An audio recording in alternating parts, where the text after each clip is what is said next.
कि भ्रष्टाचार मुक्त भारत बने, महिला सशक्तिकरण के लक्ष्य को हम प्राप्त कर सकें और आत्मनिर्भर भारत के लक्ष्य को प्रदान करने में हमारी बहनों का भी योगदान हो। इस दृष्टि से प्रधानमंत्री जी ने अनेक कार्यक्रम देश के अंदर प्रारंभ किए। याद करें 2014 में जब देश की बागडोर प्रधानमंत्री मोदी जी के हाथों में आई थी, तो उन्होंने उस समय प्रधानमंत्री जनधन अकाउंट की घोषणा की थी। उससे पहले बैंक अकाउंट किसी भी बैंक में खोलने के लिए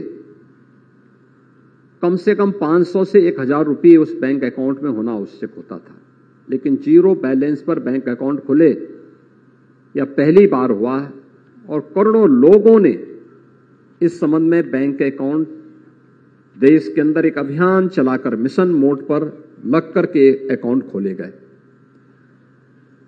और तब से आपने देखा होगा किसी भी योजना में, मैं अकेले एक दिन उत्तर प्रदेश के अंदर देख रहा था कि हमने डीबीटी के माध्यम से कितना पैसा दिया होगा।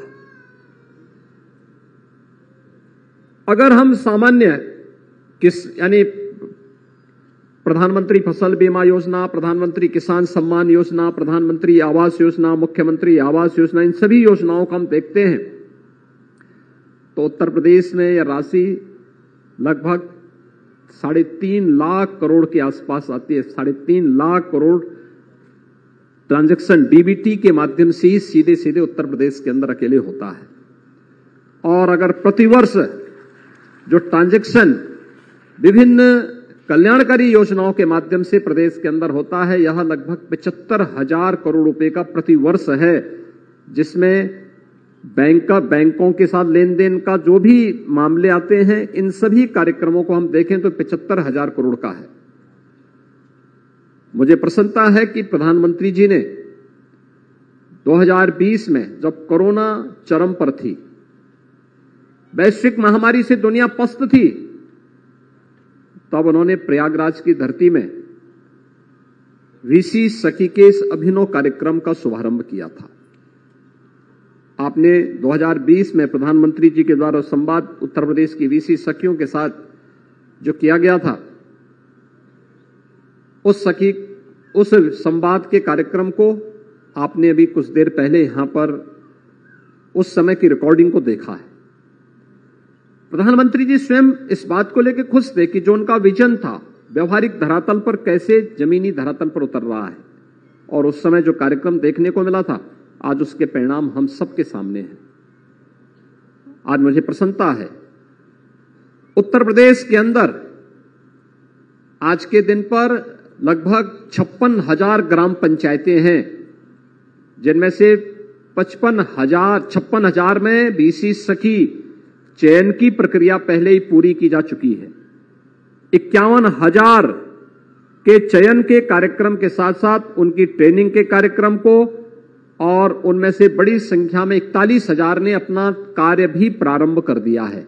ये उत्तर प्रदेश के अंदर है, और उसमें सबसे बड़ी बात यह है कि उत्तर प्रदेश के अंदर हमारी वीसी सखी ने अब तक 5,57,00,000 से अधिक ट्रांजैक्शन किया है। यानी 5,57,00,000 बुजुर्ग महिलाओं को, गांव के बुजुर्गों को, गांव की अन्य महिलाओं को, गांव के अन्य नागरिकों को 5,57,00,000 बार बैंक जाने से बचा, उनको वहां जाने में उनकी बचत हुई है।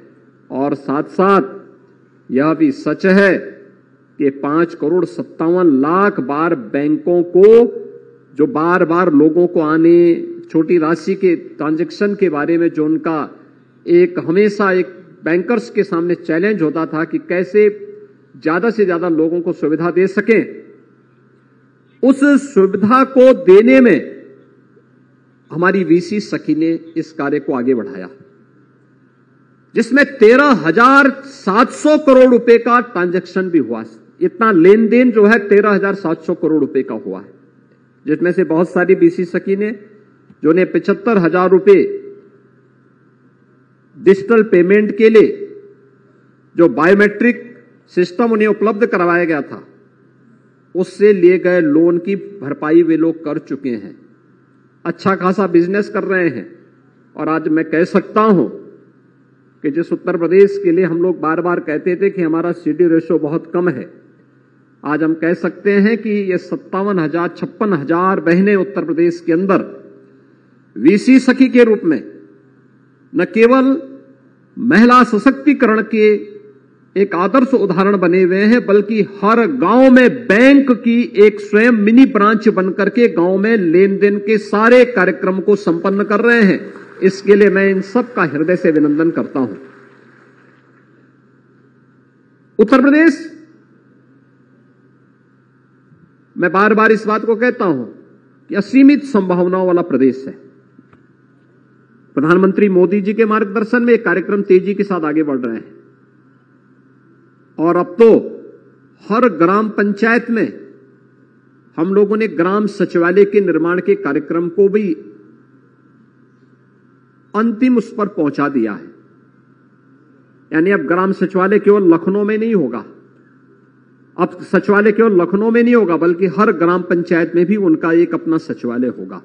और ग्राम सचिवालय में कंप्यूटर ऑपरेटर की नियुक्ति पहले ही की जा चुकी है। ग्राम सचिवालय में जितना भी गांव से जुड़े हुए किसी भी व्यक्ति की अपनी समस्याएं हैं, आय प्रमाण पत्र है, निवास प्रमाण पत्र है, जाति प्रमाण पत्र है, जन्म और मृत्यु के प्रमाण पत्र हैं, ये सभी तो वहां देने की व्यवस्था होगी ही, बल्कि वीसी सखी के बैठने की व्यवस्था भी वहां पे होगी। और साथ साथ मिशन शक्ति के अंतर्गत महिलाओं की सुरक्षा और ग्राम पंचायत से जुड़े हुए, राजस्व से जुड़े हुए, ग्राम पंचायत से जुड़े हुए, पंचायती राज से जुड़े हुए या किसी भी विभाग से जुड़े हुए कोई भी अन्य महत्वपूर्ण कार्यक्रम होंगे, उन सभी की समीक्षा का केंद्र बिंदु भी हमारी ग्राम पंचायतें बनेंगे। ये 56,000 से अधिक ग्राम पंचायतों में बैंकिंग लेन देन के कार्यक्रम को तेजी के साथ आगे बढ़ाने का जो शुभारंभ 2020 में प्रधानमंत्री मोदी जी ने प्रारंभ किया था, वो प्रयागराज की धरती से प्रारंभ किया था, आज वो एक नए स्वरूप में इस राष्ट्रीय सम्मेलन के रूप में हम सबके सामने देखने को मिल रहा है। अगर हमें भ्रष्टाचार पर प्रहार सचमुच करना है तो हमें डिजिटल ट्रांजैक्शन की तरफ जाना ही होगा, तकनीक का उपयोग करना ही होगा।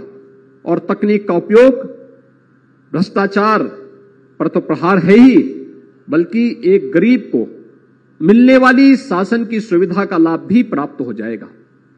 मैं आभारी हूं आदरणीय प्रधानमंत्री जी के, और मैं धन्यवाद दूंगा माननीय गिरिराज सिंह जी के।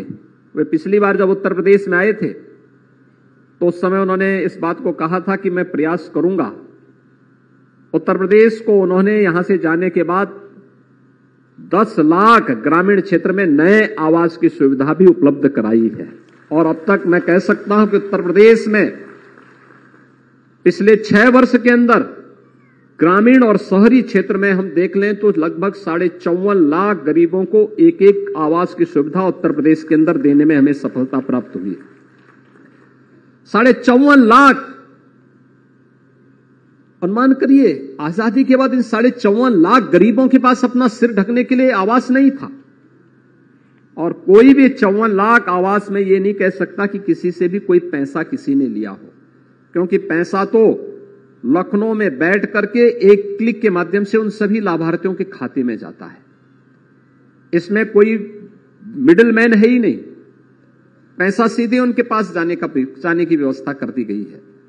यानी शासन की योजना का लाभ अंतिम पायदान पर बैठे हुए व्यक्ति तक बिना किसी रुकावट के, बिना किसी बैरियर के प्राप्त होना, यही सुशासन का लक्ष्य है। और वास्तव में यही राम राज्य की अवधारणा है, जहां पर किसी के साथ कोई भेदभाव न हो, बल्कि शासन की योजनाओं का लाभ उसके अनुसार उसका हक उसे प्राप्त होता हो। यही सुशासन का सबसे बड़ा लक्ष्य। और प्रधानमंत्री मोदी जी ने सुशासन के इस लक्ष्य को प्रदान करने का जो लक्ष्य रखा था, आज सफलतापूर्वक देश के गांव-गांव में ये सुविधा प्रत्येक नागरिक को प्राप्त हो रही है। और मुझे प्रसन्नता है कि इसके वाहक के रूप में, बड़ी मात्रा में इसके वाहक के रूप में हमारी बहनें वीसी सखी के रूप में बनी हुई है। ये राष्ट्रीय सम्मेलन उत्तर प्रदेश के इस उदाहरण को और प्रधानमंत्री जी के इस विजन को जमीनी धरातल तक पहुंचाने और अन्य सेक्टर्स को भी इसके साथ जोड़ने में सहायक होगा, क्योंकि अभी तो यह बैंकिंग लेन देन का काम कर रही हैं। बहुत सारी जगह इन्होंने बिजली के बिल को जमा करने, बीमा से जुड़े हुए तमाम अन्य कार्यक्रमों को भी आगे बढ़ाने का कार्य किया है। लेकिन बहुत सारे ट्रांजैक्शन हैं जिसमें ये जुड़ सकती हैं और उसके माध्यम से इस कार्यक्रम को आगे बढ़ाने का कार्य कर सकती हैं। और मुझे प्रसन्नता है कि उत्तर प्रदेश के अंदर वीसी सखी का एक कार्यक्रम सफलता की नई ऊंचाइयों की ओर बढ़ चुका है। मैं माननीय मंत्री, केंद्रीय मंत्री से एक और बात बताना चाहूंगा। उत्तर प्रदेश के अंदर हम लोगों ने तय किया है कि आंगनबाड़ी कार्यकर्तियों के द्वारा जो पोषाहार वितरित होता था, उत्तर प्रदेश देश का संभवतः पहला राज्य होगा जो महिला स्वयंसेवी समूह के माध्यम से ही इसको घर घर तक और हर उस जरूरतमंद तक पहुंचाने का कार्य कर रहा है। इसके लिए बड़े बड़े प्लांट हर विकासखंड, हर 2 विकासखंड स्तर पर लगाने की कार्रवाई अंतिम चरणों में चल रही है और इसमें केंद्र और राज्य सरकार मिलकर के क्वालिटी कंट्रोल करते हुए इस कार्यक्रम को हम आगे बढ़ाने का कार्य कर रहे हैं। आपने उत्तर प्रदेश के अंदर महिला सशक्तिकरण के एक नए उदाहरण के रूप में बलेनी मिल्क प्रोड्यूसर की भी चर्चा की। यह झांसी और बुंदेलखंड में कार्य कर रहा है। आपने देखा होगा लगभग इस बलेनी मिल्क प्रोड्यूसर ने 2019 में अपना काम प्रारंभ किया और यह अब तक जिसका कुल ट्रांजैक्शन है यानी अकल्पनीय है। लोग सोच ही नहीं सकते कि महिलाएं भी इस दिशा में कार्य कर सकती हैं। इनके नेट प्रॉफिट और इनका प्रतिदिन का जो ट्रांजैक्शन अगर आप देखेंगे अभूतपूर्व है। उनकी भी यहां बाहर स्टॉल लगी हुई है, थोड़ा वहां पर उन लोगों के साथ भी आप संवाद बनाएंगे, देखेंगे तो यह कार्य हर ग्राम पंचायत में, हर जनपद में आगे बढ़ा करके हम महिला सशक्तिकरण के माध्यम से आत्मनिर्भरता के लक्ष्य को आगे बढ़ाने में, स्वावलंबन के लक्ष्य को आगे बढ़ाने में सफल हो सकते हैं। यह 2 दिवसीय जो राष्ट्रीय सम्मेलन वीसी सखी का है और जो डिजिटल ट्रांजैक्शन के कार्यक्रम को प्रोत्साहित करने के लिए जो ये कार्यक्रम आयोजित किया गया है, यह कार्यक्रम सफलता की नई ऊंचाइयों को प्राप्त हो। देश के सभी 6 लाख गांवों तक हम इस सुविधा को पहुंचा सकेंगे, इस विश्वास के साथ लखनऊ में आयोजित इस सम्मेलन के अवसर पर देश भर से आई हुई वीसी सखी और इस क्षेत्र में कार्य करने वाले जितने भी स्टेक होल्डर्स हैं, उन सब का मैं एक बार फिर से हृदय से स्वागत करता हूं।